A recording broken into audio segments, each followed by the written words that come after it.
Welcome to our weird world, where each week we gather around the bonfire to uncover the world's most fascinating legends and mysteries. Tonight, we bring you the story of the Mari Lwyd from Wales.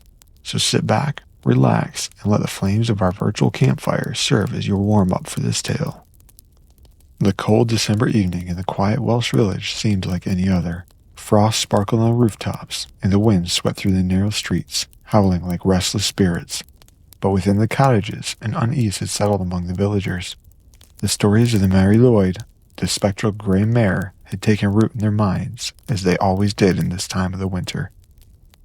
The Mari, they whispered, was no mere spirit. Some claimed it was the remnant of an ancient pagan ritual, a creature tied to the old gods and the changing of the seasons. Others said it was a ghost of a noble mare, cursed to wander the mortal world. Whatever the truth, all agreed on one thing.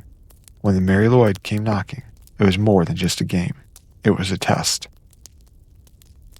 One particular village had a deeper connection to the Mari Lwyd than most villages. Centuries ago, it was said, the Grey Mare had first appeared here during a famine so severe that even the sheep starved in their pens. The villagers had gathered to beg the old gods for mercy, calling upon the spirits of the land to intercede. In response, the Mari appeared, her skeletal form gleaming under the pale moonlight.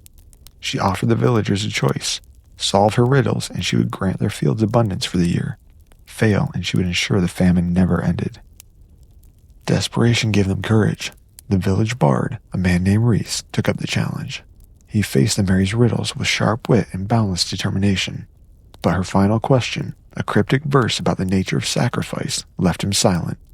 The next morning, his body was found near the woods, a wreath of holly around his neck and frost in his hair. The famine ended as the Mari had promised. Since that day, the villagers honored her, believing that her visits ensured balance between fortune and hardship. Yet they also feared her, for her riddles carried the weight of life and death. Alys, the blacksmith's daughter, was no stranger to the tales of the Mari Lwyd. Her father had told them to her by the hearth as a child, warning her of the mare's wisdom and power. But unlike her neighbors, Alys found herself drawn to the legend. It wasn't just the thrill of the tale, it was the mystery of the mare herself. Why did she come? What did she truly want? The idea that the mare might hold some answers to questions Alys couldn't yet voice stirred something restless within her. This winter, she decided, she would face the mare herself, not just to win, but to understand. The village bordered a vast forest known as the Shaded Wood. Few dared to enter it after dark, for it was said to be the domain of the Fae folk. Connection between the Mari Lwyd and the forest had long been speculated. Some claimed the Mari was a Fae creation, a spirit of the woods said to test humanity. Others believed she had once been a real mare, lost in the forest and transformed by its magic. One tale spoke of the ancient burial mound deep within the wood, said to be the resting place of a noble horse sacrificed to appease the old gods. Alys often wandered the edges of the woods, listening to the whispers of the winds through the trees. She wondered if the answers she sought lay among those ancient oaks. On the night of the winter solstice, as the villagers gathered in their homes, the Mari Lwyd arrived. Her approach was heralded by the faint sound of hooves, though no snow bore their mark. From the woods she came, her spectral form adorned with ribbons of blue and silver, her hollow eyes glowing faintly. At the head of the procession was Imrys, the village bard who carried a lantern that cast flickering shadows. Behind him followed singers cloaked in dark robes, their voices lifted in the haunting verses of the traditional Welsh carols. Alys had been waiting. When the knock came at her door, she threw it open and stood tall. The Mari tilted her jaw, the ribbons on her skull swaying as if caught in some unseen breeze. She clattered her jaw, a sound that sent shivers through the crowd that had gathered to watch. Then she began. "I am Mari Lwyd from the shadows of Crept, the spirit of winter where secrets are kept. You've called for a challenge, let wit be your blade. Can you face my riddles, or will you be unmade?" Alys smiled faintly. She had prepared for this. The game began, and as it progressed, the riddles grew stranger. The mare spoke of ancient battles and forgotten kings, of rivers that flowed backward and stars that danced. Each time, Alys responded with clever retorts, weaving her own verses with confidence. But then, the Mari's tone changed. "Tell me, young maiden, of that which you seek. Question unspoken, a truth you won't speak. For wit is a weapon, but it cannot hide the fear that you carry, the pain deep inside. Alys froze. How could the mare know of her secret doubts, the longing she felt for something beyond the village, beyond the mundane tasks of daily life? The mare stepped closer, her hollow eyes gleaming. "You have passed the test of wit," she said, her voice echoing like the rustle of wind through the branches. "But a greater challenge lies within. To face oneself is the truest riddle of all." With that, the mare turned and began to retreat toward the woods. Alys hesitated only a moment before following. The crowd gasped, but no one dared to stop her. The forest was alive with strange sounds, whispers, laughter, and the rustling of unseen creatures.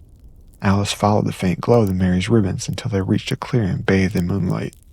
At its center stood an ancient stone, weathered and covered in moss. The mare stood beside it, her skeletal form gleaming like frost. "This," she said, "is where my tale began. A sacrifice made to balance the world. I have roamed these lands since, testing those who would meet me. But my purpose is not only to challenge, it is to guide." The stone bore ancient carvings that seemed to pulse with life. As Alys traced them with her fingers, visions filled her mind, of the village, the woods, and of the Mary herself galloping through the ages. She saw the spirit's role as a keeper of balance, a bridge between the mortal and the mystical.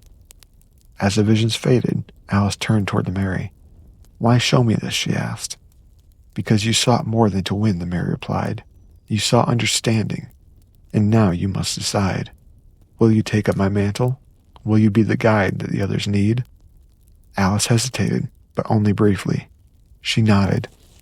The Mary's hollow eyes seemed to glow brighter. "Then let the seasons turn and let the story endure. For as long as winter comes, the Grey Mare will ride." When Alys returned to the village, she was changed. Though the Mary's spectral form did not appear again that winter, the villagers noticed that Alys carried a new wisdom. She began to weave tales of the Mary into the fabric of the village's traditions, ensuring that the Grey Mare's story would live on. As the years passed, the villagers began to see her as the guardian of sorts, a bridge between their world and the ancient forces that watched over them. And though the Mari Lwyd herself rarely appeared anymore, her presence was felt in the frosty air and the echoes of carols sung on cold winter nights. For the Mari Lwyd was not merely just a ghost or a game. She was the spirit of Wales itself, ancient and enduring, reminding all who encouraged her that wit, courage, and understanding could light even the darkest of nights. As we leave you here, remember, the legends of our weird world are boundless. If you've enjoyed the stories, please share, like, and subscribe to our channel for more content. Your support enables us to keep these stories alive. Until next time, stay curious and be ready. You never know when it will be your turn to share a verse.